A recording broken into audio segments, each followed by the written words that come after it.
What's going on, everybody? I bought a Tokarev. I don't know why, but I bought a fucking Tokarev. Um, I was in my local gun store not too long ago, and the owner asked me, he's like, "Hey, Kyle, were you ever in the market for a Tokarev?" I looked at him, I was like, "No." Like I was like, "What the hell am I going to use a Tokarev for? Like it's not all that practical of a firearm." Not all that useful to me, anyways, for running stuff like IPSC or IDPA or CQB or 3-gun or anything like that. And then he says, "I'll sell you one for 75 bucks." Well, now we're talking.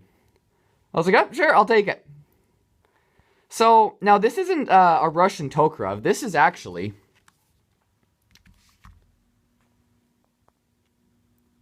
a Norinco Type 54. Which is the Chinese Norinco copy of the Russian Tokarev TT-33. If you're wondering why there's tape there, that's covering up the serial number. It is big. It's very blatantly open, so I'm just, call me paranoid. I bought this gun more or less because they offered it to me for a ridiculously stupid price. But I did a little looking into it. The previous owner of this gun, this was actually a trade-in.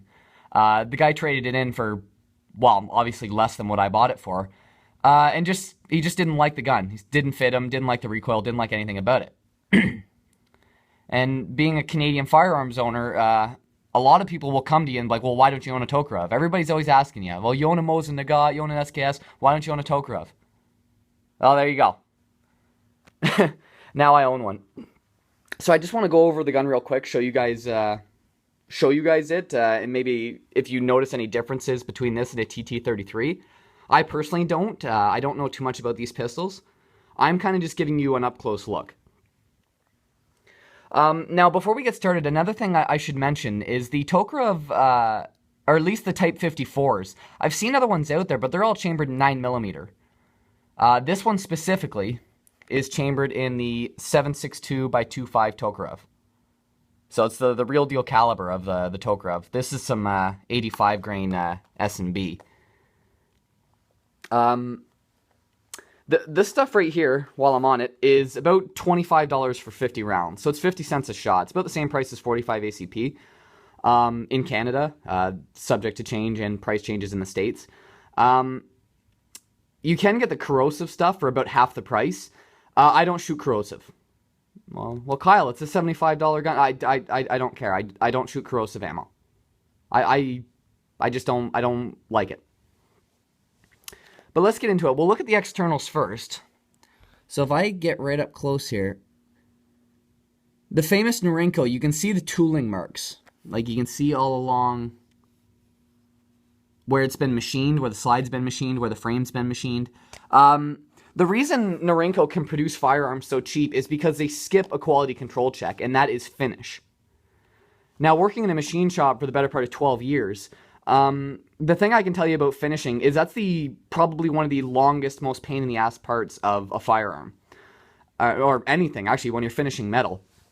It's very time-consuming. It has to be done primarily by hand, using stuff like, let's say, fine-grit emery paper, or very, very fine steel, or it's basically like sandpaper, but for steel, and all kinds of stuff like that. And it's a very time-consuming process. That being said, it does look nice when it's done with a good finish. Norinco skips that step because it cuts down substantially on labor costs, therefore allowing them to produce guns like the Norinco M14, the Tokarev, the Type 54, and various other firearms, because they're not concerned about cosmetics, they're concerned about functionality, and I can actually respect that. The guns themselves, like any Norinco firearm works just fine. Their AR-15s, their M14s, their Type 97s, they all work great. It's just the finish on them, the finish and the machine tooling is not the prettiest. But I mean, for the price of the guns, if you're complaining about the finish on a Tokarev, which generally in Canada are around $250, you need to rethink your life. Let's flip the gun over here. Show you. Now, the actual finish, it's a very mild blued finish. As you can see, it scratches and chips very easily. This gun was actually in very good condition. And you can see the brass marks. This is just from me shooting it. There's your proof mark on the top from Norinco. Now, something I found interesting about this, it's only marked 30 caliber. It doesn't say 7.62 by 2.5 or anything like that. They make these in several different calibers, 9mm, 7.62 by 2.5. There's another one, it's a Browning round. I can't remember the name of it, but it's funny looking. Let me get this guy going here. Now, this specific model doesn't have a safety. I've seen a lot of models in the States all have frame-mounted safeties. This one doesn't have one. The safety is basically you pull this guy back to half cock.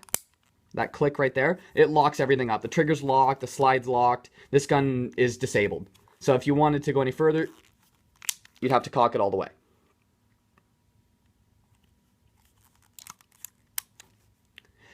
I will mention, actually, it is unloaded. The trigger is very nice.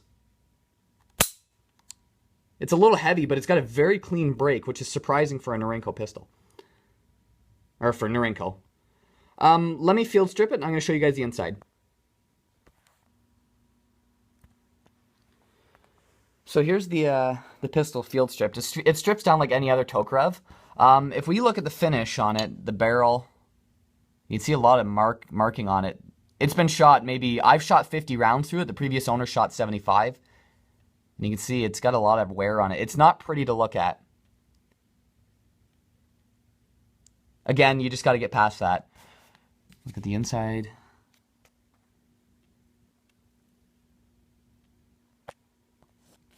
Firing mechanism.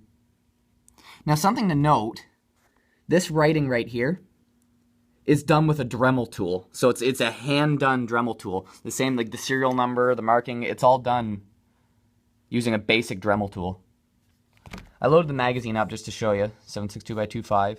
8 rounds. You can see the finish on the magazine is horrid. But it works fine. It feeds, it works, so. That's the pistol field strip. I'm going to put it back together, and I'm going to go over a quick philosophy with you guys, and then I'm going to cut the video out. So, I got thinking about, aside from a range gun, what good is this gun used for? Like the sights are fairly crude, but they work. The gun itself is actually quite reliable. It shoots a very good round, in my opinion. Like I think this is a very good man stopper, personally. Now the question is again, aside from range use, what is it good for? Or kind of a look what I have. Well, I believe in something like, let's say WROL. You know, the world's collapsed, the economy's gone, there's no police, no armies. I think this would be a good give-it-away gun. Now, I'm thinking this just because you can buy several of these. Like, you could probably buy 5 of these for the price of, like, a Sig Sauer or a higher-end 1911. So, you could buy a bunch of these, stock up on a bunch of just cheap corrosive ammo. And let's say WROL happens.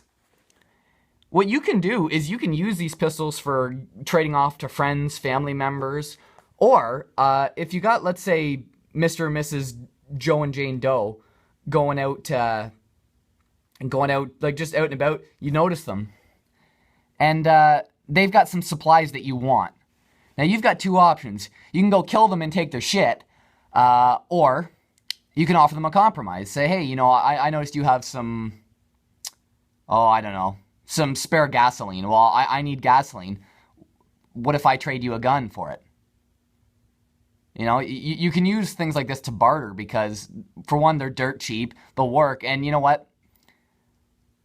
Maybe if you run into Mr. or Mrs. Good Guy out there who just happens to be unarmed, maybe you can give them a fighting chance in exchange for supplies or anything like that. Now, if one of you fuckers comes on and says, oh, well, you know, you'll give them that gun and they'll shoot you in the back with it and take all their stuff back, well, I suppose that's true, but I'm just trying to give you an example. Me personally, I just kill them and take their shit. It's easier, but you see what I mean? Is these would be a good barter gun. These the Norinco 1911, stuff like that. This is good. It's disposable. You know, the ammunition is dirt cheap. I'm thinking of this as something happens, I'm just gonna give this to my brother. Like, hey, you know, here you go. I've got 100. I always keep 150 rounds. That's all I ever keep. I take 50 rounds to the range. I keep the extra 100 just in case. I'll give that to my brother, but here's 150 rounds. You've got an 8-round magazine. Good luck. That's what I think these pistols are for. Go out, have some fun at the range, or if shit hits the fan, give it to a loved one. Anywho, that's just a look at the Norinco Type 54, showing you the finish, the internal, the quality. 100% reliable so far. I put I put 50 rounds through it. It cycles this stuff great. I'm going to put another 200 through it probably next week. Anywho, that's the gun. Thanks everybody for watching, and I will see you all next time.